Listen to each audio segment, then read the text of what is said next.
Hello and welcome YouTube. It's Willie here with Spaceman Aquatics coming to you live from HQ, aka my kitchen, giving you my first official YouTube video. Officially, this will be my first YouTube video because I've actually tried doing this whole YouTube thing several times over the past couple of years, and just to be honest, I've been so lazy. It's impossible for this whole platform to be successful. So I'm here to start that first video, and before we get into everything here, I want to go ahead and say, if you guys like what you hear, if you're interested in the content in the future and you want to go ahead and help contribute in the success of Spaceman Aquatics, go ahead and share, like, subscribe, and again, share this video on other platforms so that we can help grow this channel. So with that being said, let's go ahead and get into the video. Again, my name is Willie. I'm from here, down here in Jacksonville, Florida. As far as fish keeping goes, I've had fish tanks my whole life. I've had turtles here and there growing up. I pretty much had a fish tank in my room since the age 10 or 11. So I'm no stranger to keeping a fish tank.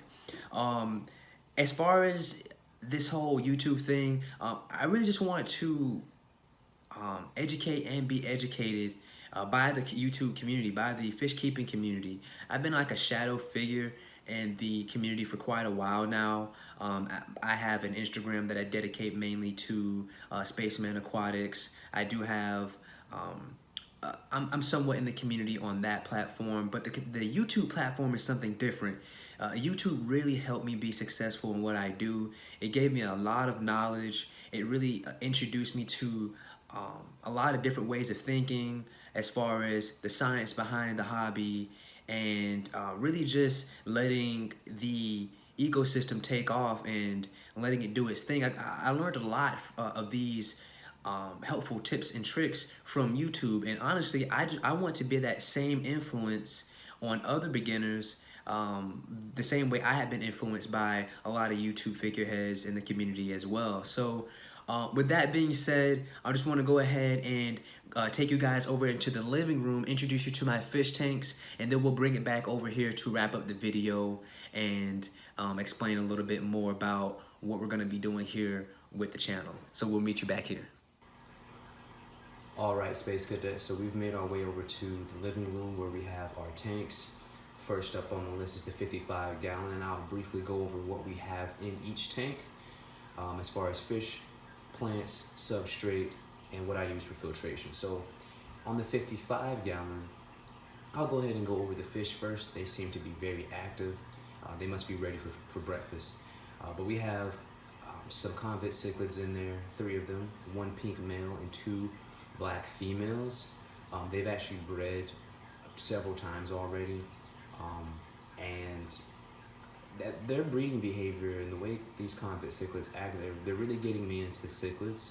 I think I want to get more in the future.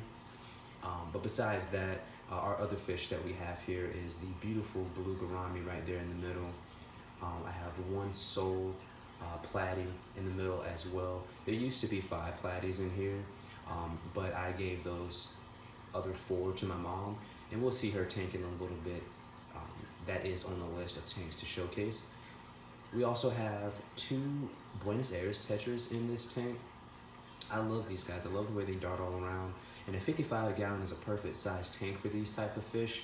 These very long body, very streamlined, quick darting fish. They need a lot of room to kind of get out of the way of other fish, and so they don't get injured on any type of hardscape.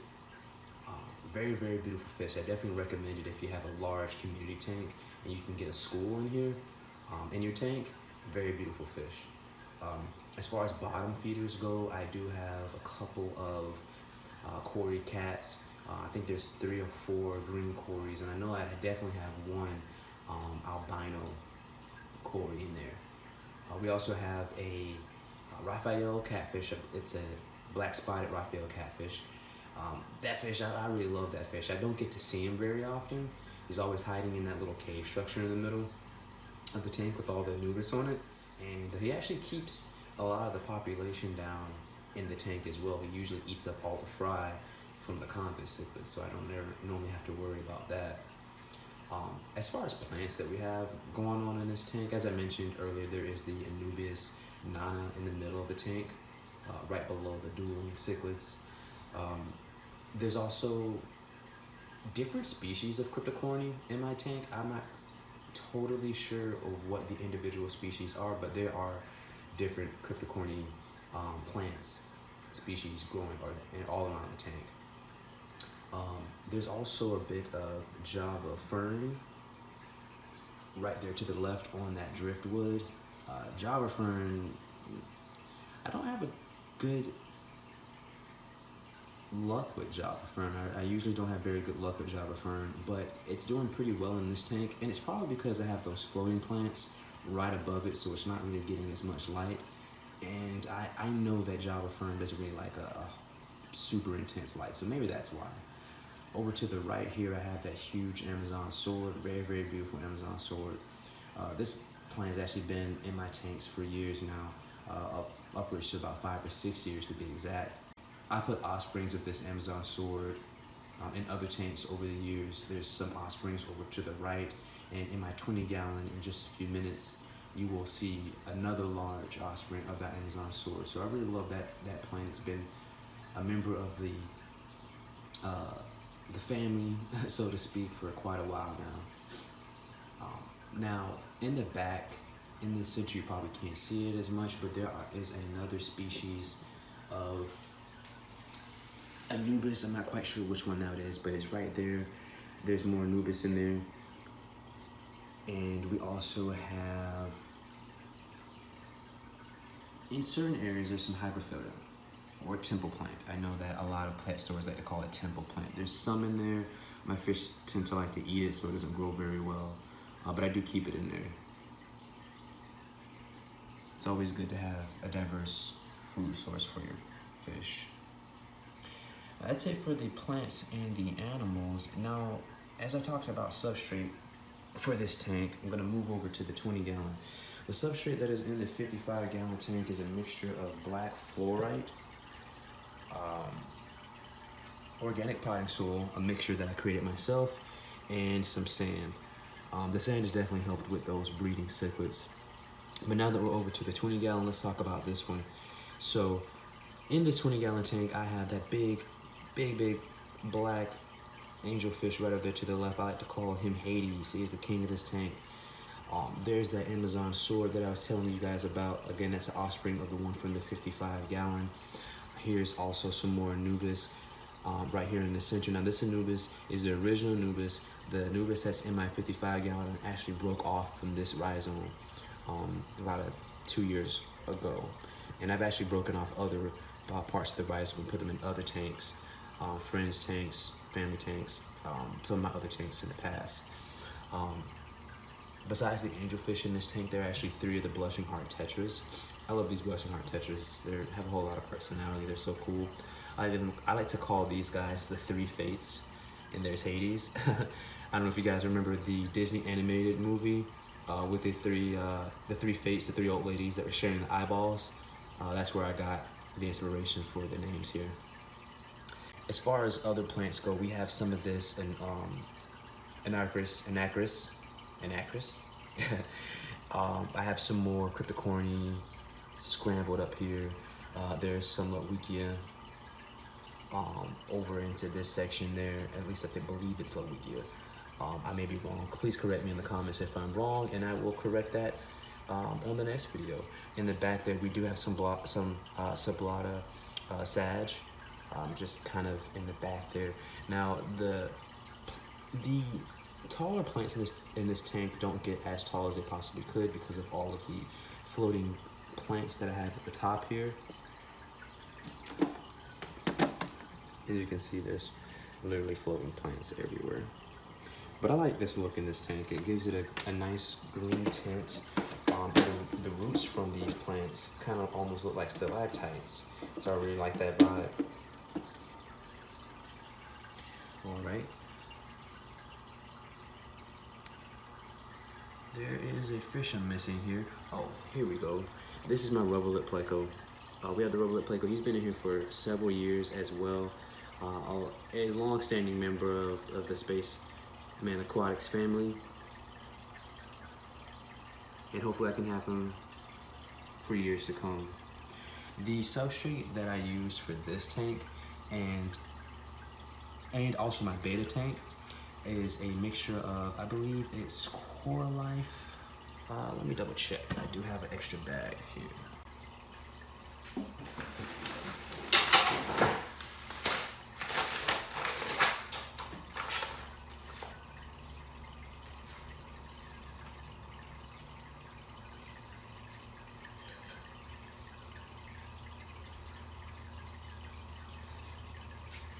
So the substrate that I use for this tank is actually this stuff here. It's Active Flora Plant Aquarium Substrate.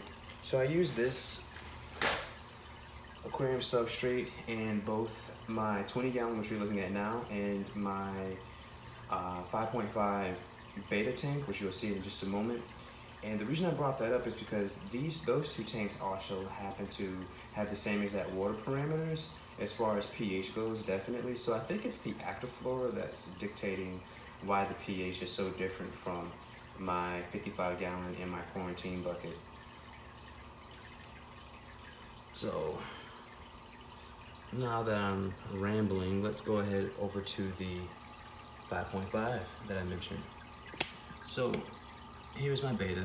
My beta is Mephisto. In my beta tank, I have, as you can see, lots and lots of plants. The majority of the plants that are in here, it's just a bunch of Rotala indica red, some Livebearers. I believe that is also the red variation. There's also some more Anubis tucked in there as well. It's not the Anubis nana. It's actually the same type of Anubis from the 55 that I couldn't name. We have some more Cryptocorny in here. And I believe that is it as far as plants go. My beta is the only living thing in here. I believe I did have a snail or two, but I took them out and put them in other tanks just because there wasn't really a need to have any snails in here. I don't have any algae. The water is pretty clear.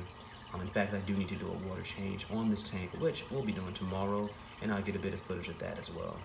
So again, as I mentioned, for the substrate, I use that Active Flora stuff with a mix of pea gravel, same with the 20 gallon tank.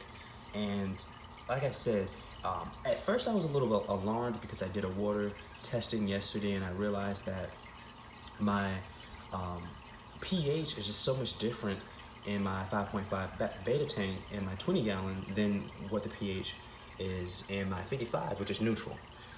The pH in these tanks is actually relatively low. We're about 6, right at 6. So because of that, I was a little bit alarmed, but I also recognized that I realized that I didn't have any of my fish looking like they were acting weird. Everyone looks healthy, so the pH is just fine. And 6 is a decent pH to have planted tanks anyway. Your fish really won't mind it. With that being said, guys, we're gonna head back over to headquarters, aka my kitchen, to wrap up this video. Okay, so here is the last tank in the roster. This is my mom's 10 gallon tank. This is an open gallon, obviously heavily planted tank.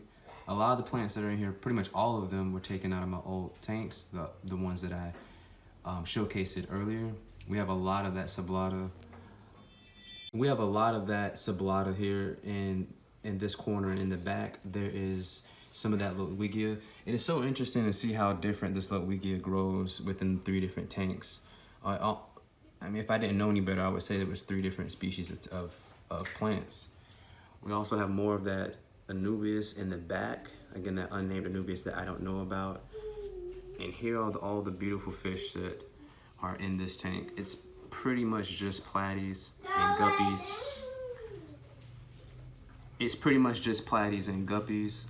Some of these orange Platties are the Platties that I mentioned earlier that I took out of the 55 gallon tank and I put them in here. So this is that final tank, again, the 10 gallon. There's also a albino bristlenose Placo in here somewhere. My mom says he doesn't like to really come out unless it's nighttime. But that is it. This is the final tank in the showcase. We're gonna go ahead back to the headquarters, aka my kitchen. All right, so You've seen my tanks, you've been introduced to what Spaceman Aquatics is. Let's talk a little bit about the type of content that I aim to produce for this channel. I definitely want to make this an educational channel. I want to help educate people on how to really be successful in this hobby, and that starts out with the foundation. And what I mean by that, the science behind the hobby. You need to understand things like nitrogen cycle, gas exchange, pH. You need to know how to read pH. You need to know how to test the water parameters. And honestly, if you want to be successful in this hobby on your own, you need to definitely know these things. Now, there's nothing wrong with possibly hiring someone to take care of your aquariums for you. In fact, that's a big part of what Spaceman Aquatics will be as well.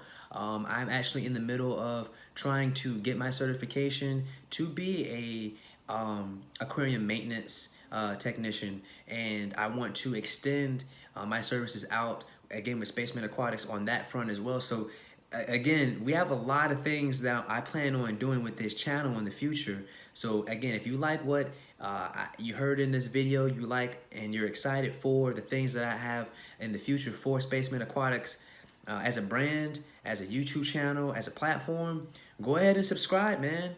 Go ahead and like and comment. Share this content on Facebook. Share this content on Pinterest, on any other social media platform, Twitter. Again, I'm going to be successful in this, and I'm excited. Hopefully you can be excited along with me and take this to the next level. I'm Spaceman Kim, aka Willie with Spaceman Aquatics. I've done enough talking, man. I'm out.